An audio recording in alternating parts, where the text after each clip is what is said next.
It's Randy Orton. Oh. I have voices in my head. They counsel me. They understand. They talk to me. Hey guys, what's up? Mr. Beetle 890 here, and I wasn't really feeling very well today, so I thought I would, well, I've stayed at home today and watched Fastlane the day after, and I thought, well, I've got some time to do a reaction and beyond video.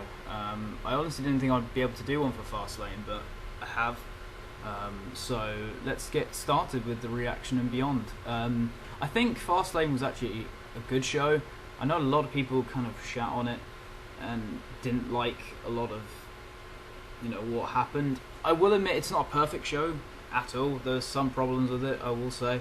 I think the match quality on it was very good. I mean, there's only really one match I thought was really, really bad, but that was, you know, wasn't even advertised as on being on the card, so I can't really complain there.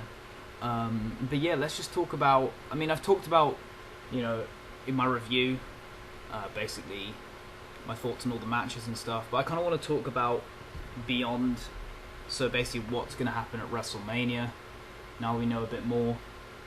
And note, this is done before Monday Night Raw, so I don't know about, you know, who's been given the Vince and J. McMahon award and if that's being led to a storyline, or maybe they've changed the main event or whatever. But anyway, let's get started. So basically the pre-show had Kalisto defeating Del Rio. I think what will happen here now is I think Kalisto will probably end up defending the US title in some sort of multi-man ladder match. I think, you know, kind of what they did with the IC title last year. Or maybe I think they could potentially do a singles match with someone maybe like a Neville as maybe an opener of the card, or perhaps a pre-show match. But I would actually quite like to see Kalisto have a match on the actual WrestleMania card itself. You know, because I think Kalisto's a guy who's worked very hard to get into that position of kind of getting into the mid-card, holding singles titles and whatnot. But yeah, I think Kalisto will be involved in some sort of... I see Kalisto being on the card. I know sometimes they like to not have all the champions compete at WrestleMania, which I think is unfair, really. But I think Kalisto will be probably put in his own sort of title match and not just thrown into some sort of like battle royal or whatever. So yeah, as for Del Rio, I honestly have no idea. Like, again, he could be added to that ladder match if they do it. I don't see them doing another match with Kalisto at WrestleMania. I think they've had quite a lot of matches. I think maybe he might just get added to the Andre the Giant Memorial Battle Royal if they do it. It really kind of depends on whether they do it or not. But I think Del Rio is one of those guys who I don't really see playing a huge part in WrestleMania. Same with goes for a lot of pretty much the entire League of Nations, really, to be honest. And then we had obviously Becky Lynch and Sasha Banks taking on Team Bad, and this is clearly setting up a triple threat for WrestleMania for the Divas title, with Charlotte, obviously, who beat Brie Bella. I definitely think this could be a fantastic women's match if they do it. I like the dynamic that they did here, with Becky and Sasha being like, you know, being you know, forced allies, as it were. But I really think this could be this could become the greatest WrestleMania women's match of all time.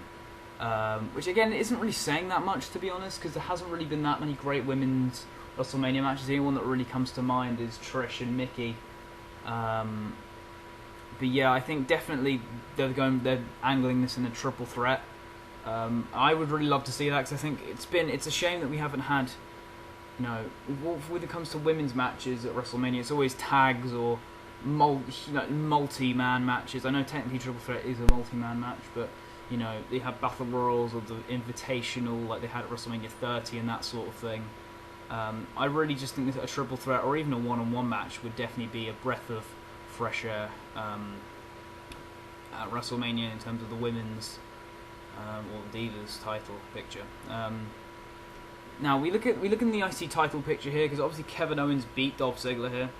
I'm honestly not quite sure what they're going to do with Kevin Owens here. I mean, one kind of idea I think they could potentially do, maybe they'll throw him into a feud with AJ Styles. They have that history from the Rumble. Owens eliminated him. You know, that there's definitely something there. But then at the same time, they've just put the belt back on Owens, so they really then put the belt on AJ. It could happen. WWE have been, throwing the belts about quite a bit, so it wouldn't surprise me per se. But I would like to have Owens maybe hold the belt for a while, in his second reign. Other opponents for Kevin Owens, I really can't think of any. Like, again, a lot of the people I can really think of off the top of my head are like fresh guys, like, maybe bringing up Sami Zayn from NXT, but I don't see that happening really.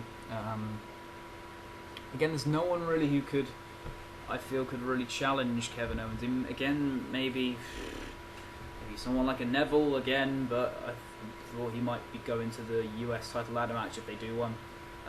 The IC title picture is very, very interesting. Who knows, maybe they might even just throw Kevin Owens into the Andre the Giant Memorial Battle Royal and not even do anything with him, which I think would be a great shame. I think Kevin Owens is a guy who could really have a great match at WrestleMania 32. But honestly, I have no idea who they would really have him go up against, in all honesty. What was weird I found about Fastlane as well was Big Show and Kane and Ryback beat the Wyatts, which I think was completely idiotic. Like, I assume they're going for Bray versus Brock Lesnar, considering what happened at the Rumble. And I know Bray wasn't in the match per se, but still, you need to have the Wyatt family look strong here if they are going to feud with Brock Lesnar. And they lost to Big Show, Kane and Ryback, guys who aren't really relevant anymore. Well, guys who aren't over at the minute. Ryback is a guy I guess you could maybe go back into that main event scene. I doubt it. Big Show and Kane are past their prime. I don't get why they lost. It baffles me really, but I think this is idiotic if they are going to have the Wyatts go up against Lesnar in a feud, because they did. I believe it was for the house show they're doing in Toronto. I think it's like the March to WrestleMania thing. I believe that they announced a match between Luke Harper and Brock Lesnar. I don't know if that's factually true, but I did hear that, and if they are doing that, I just think that's idiotic, really. I don't know why they would have them lose to them. As for Big Show, Kane and Ryback, where do I see them? I think, well, I don't really see them being used in any big, to any high degree. Like, Big Show won the Andre the Giant Battle Royal last year.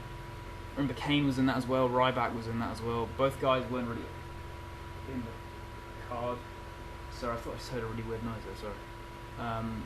But yeah, again, I don't see these guys doing anything at WrestleMania, so I don't get why they went over someone, a faction like the Wyatts. It just kind of blows my mind, really. We talked about the Divas title picture already, so we'll go on to where AJ Styles and Chris Jericho will kind of go at WrestleMania. Styles, as I said, could maybe be going into an IC title feud. That's definitely a possibility. As for who else maybe Styles could go after, I'm honestly not too sure. I mean, he's had the feud with Jericho. I don't see them doing any more matches. Again, maybe they'll just do something like throw him in a multi-man match, which I think would be a real shame again. Jericho, I could definitely see him going into a feud with Ambrose. They've started to tease, some Jericho's heel side. Like, I know he shook AJ's hand at the end of the match, but that could easily change. Honestly, I think Jericho's a guy who can really, I could definitely see feuding with someone like an Ambrose. Definitely, I think. I wouldn't count out a Kevin Owens feud either. Like, I know we've seen the match before at that Madison Square Garden live event, but it's a match I could definitely see them doing as well for the IC title, and kind of help cement Kevin Owens as champion. So yeah, again, a lot of the people I just have no real sort of direction for on this card, which I think is a real shame here. When it comes to Kurt Saxon and R-Truth, I don't really care about them because, well, they're not doing anything. It's pretty much established. I don't know why they had a match here. Roman Reigns, Dean Ambrose, and Brock Lesnar. These are some guys who I think definitely featured heavily on the card. Reigns obviously is in the main event with Triple H. Could the main event be changed up a bit? Possibly. I mean, Reigns was booed at the end of since he entered into the since he came out for the main event match at Fastlane. So, you know, that wasn't a good sign at all. Ambrose was over, so was Lesnar. Both guys were very over in that match. Obviously, Dean dropped the IC title to Owens. I don't see them going for a feud again, but they've had, you know, a couple of matches already. I think, who knows, maybe we could get a Dean Ambrose Brock Lesnar one-on-one match. I mean, that wouldn't surprise me. I mean, I think Dean, as I said, could maybe feud with Jericho. Maybe, who knows, maybe Dean and Brock could get added to the main event, make it a fatal four-way, but I genuinely don't see that happening. I think with Reigns and Triple H, it's pretty obvious the Reigns will go over and become a 3-time champion, which is crazy to think since he only won the belt in November, and it's coming up to April, and he's already going to be a 3-time champion, which I think is nuts. Pretty much. Yeah, I think, honestly, when it comes to the people involved in the card and Fastlane, and just in general, I think it's hard to kind of say what's going beyond. But my kind of overall thoughts on Fastlane was a good show, some good in-ring stuff, a couple of kind of baffling decisions made, such as Big Show and Kane and Ryback winning, Curtis Axel and R-Truth being on the card. It was a good show overall, and hopefully I will do this video for WrestleMania as well. So I hope you enjoyed this reaction and beyond, guys. Thanks for watching. If you haven't already, please subscribe.